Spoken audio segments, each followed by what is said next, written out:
Well, hello YouTube, I'm Gigi Alive and welcome to my channel.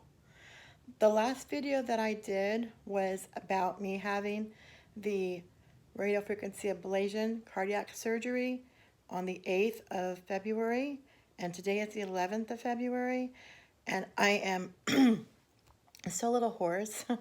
I am still having a little bit of pain in my groin area and also in my back. And I am having a little bit of a fever still.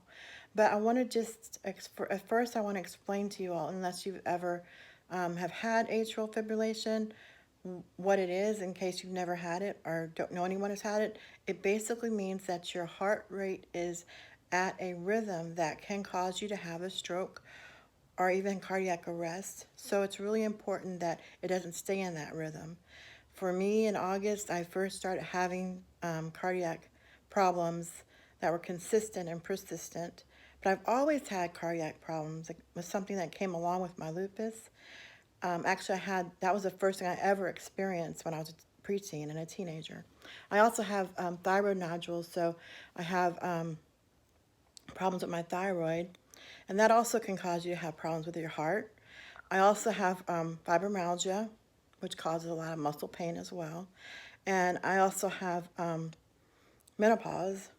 So basically, with all these other things that are going on in my body, I didn't need to have anything else like atrial fibrillation because it could cause me to have a stroke or even cardiac arrest. So it was important for me to have an ablation surgery. The ablation surgery is done usually outpatient, but sometimes if you have other problems and complications, they'll do it in a day or two. But because of the coronavirus, they had to do it where I would get done in the morning and then go home by evening and recover at home.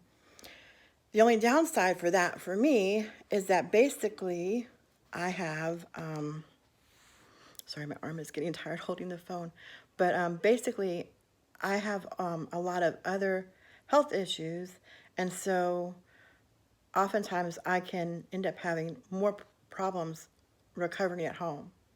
So I was really concerned. I had a radiofrequency ablation when I was in my 20s, when it first was in the study process at Herman Hospital, when it wasn't even approved by the FDA. It was still part of a study, I believe. I had to sign papers for it and everything. And I actually had VFib during, what ventricular fibrillation means is that it's your heart is not successfully pumping blood and death will occur. So I had that happen during the surgery, and they had to shock me 3 times. And so I didn't want that to happen again with this surgery. I had a lot of fear about that. I was very afraid, very, very, very afraid that something severe was going to happen. So I put it off. I was supposed to have it done like in September. Then I put it off until Christmas time, actually November. And I didn't want to do it at Christmas time, so then I put it off again. And then they finally said, you need to get this done like for real. So, because atrial fibrillation kept coming back. Even though I was on medication, they put me on like 5 different medications for my blood pressure and for my heart. So I was taking a lot of medications, and they said, you really need to like get this procedure done. So I went ahead and scheduled it, and I had it on, like I said, the 8th of February, and today's the 11th of February. And the procedure itself took 4 hours, but I got there at the hospital at about 5 o'clock with my husband, because we wanted to make sure we were early. I think we were scheduled for 6, so we wanted to make sure we were early. So we got there at 5. They registered us. We already had to do pre-registration on the phone the day before, a couple days before. And I also had to take a corona test to make sure that I didn't have corona before I went in. So I did all that pre-op stuff, and then I had to come in and get registered, and then come in and get set up in the pre-surgery area, pre-op area. And then they did the EKG to make sure that, I was having, atrial fib, which I still was, and I also had first degree heart block. And then they went ahead and did an IV, and they set me up for getting lots of pads put on me. Basically, they were electrodes that they had to use within the operating room. So I probably waited from the time I got to the hospital at 5 o'clock. I probably waited until about 8:30 before they actually took me back, about 8 or 8:30. So they did give me some Versed, then they gave me some Propofol, I think. They also gave me some medicine for nausea. So I was a little bit relaxed before I even went in. So that was good. But then when they finally were getting ready to do the procedure, I met with the anesthesiologist, I met with his nurse, the anesthesiologist nurse, and then I also met with all the different cath lab staff, which they're wonderful. Many, many people in the room with you. And they get you set up with more pads on your body. You probably have, I guess, like about 20 pads all over your body, mapping your heart rate and mapping your heart and everything. And the room is a small room. It's not like a big, huge operating room, but it's a good enough size to have probably about 6 or 7 people in the room. And then the doctor comes in, and then they're ready to start. So, of course, I met with my doctor beforehand, before I even went back, and he explained it to my husband as well before he, was going into the operating room. So once they give you the okay that you're getting ready to go under, they give you some more medicine and you don't remember anything. When I had the procedure done in the 90s, when, like I said, I had it in my 20s, it was done while I was awake. And so there was no intubation, there was nothing like that. So when they intubated me this time, I believe what I remember them saying is they put a endoscope camera down to see with the tube that goes into your throat to see if everything is clear, I believe. And then they also went in through my, if you see on my arm, this is where they went in through my artery and my wrist. And then they went into my groin on this left side with 3 catheters, and then on this side with 2 catheters. And the catheters are about this size. Okay, if you have a charging or like a wire that charges your phone, that's about the width of the catheter. So it's not like a really thick or big catheter. It's pretty small.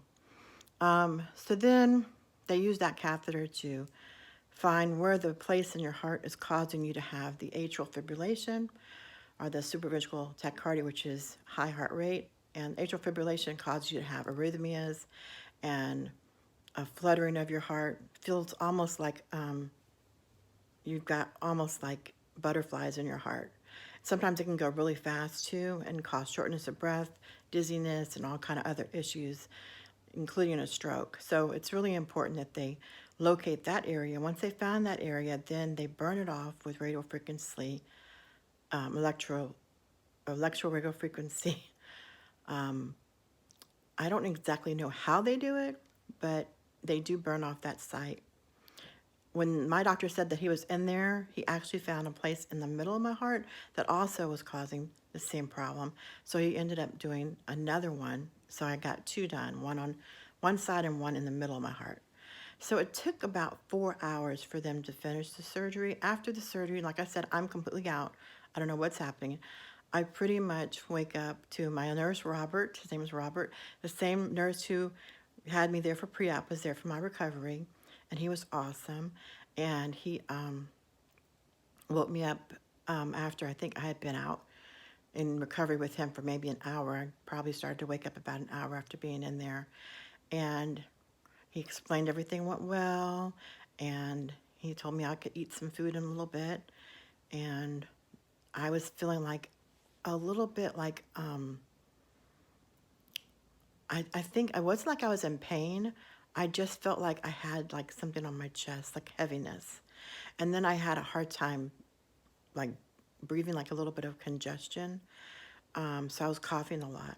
And also I had some cramps, probably from gas, because that happens sometimes when you're intubated. So I had some cramps in my stomach, and I just kind of felt a little uncomfortable. But for the most part, it was a successful surgery. Only problem is after I got home, I don't know if I went deep into a lupus flare or not, but it felt like I did. I had fevers, chills, I had pain everywhere throughout my body for at least 2 or 3 days.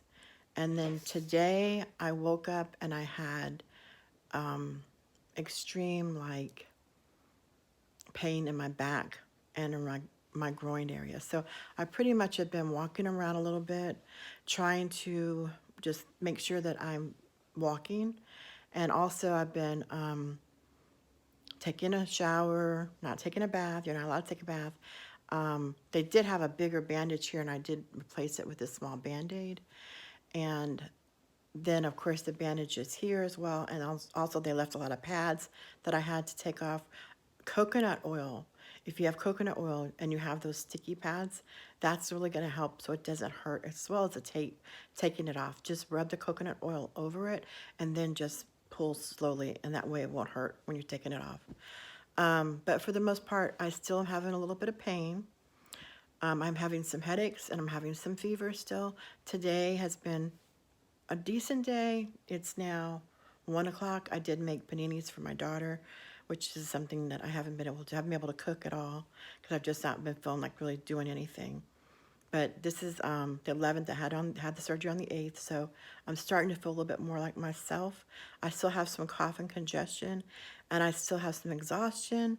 But I say from a scale 1 to 10, 10 being the best, right now I'm probably at a 6 or maybe a 7. So the pain is still there, and the fever is kind of off and on, taking Tylenol. But I'm feeling more like myself. When I first came back, the day 2 and day 3 were really, really hard. Day 1 was sort of hard, but day 2 and day 3 was really, really hard. So I'm actually feeling a little better today. That's why I thought I'd do a video. I do want to say one more thing. Oh, if you look on the side of my bed, I've got my Lysol can over there. I'm spraying everything down and making sure that I'm keeping safe because I don't want to get coronavirus.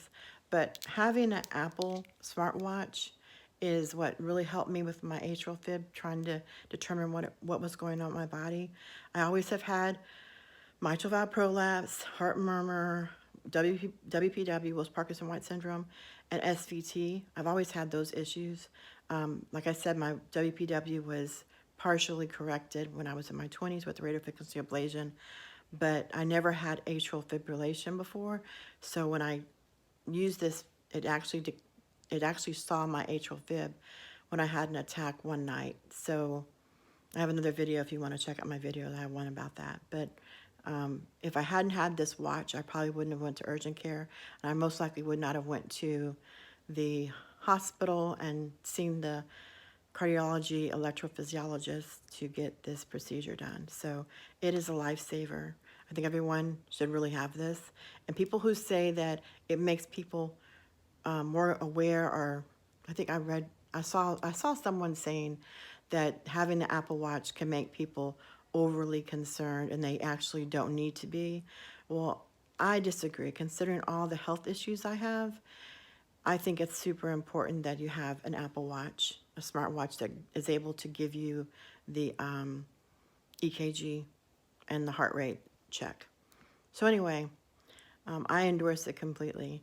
I think it saved my life.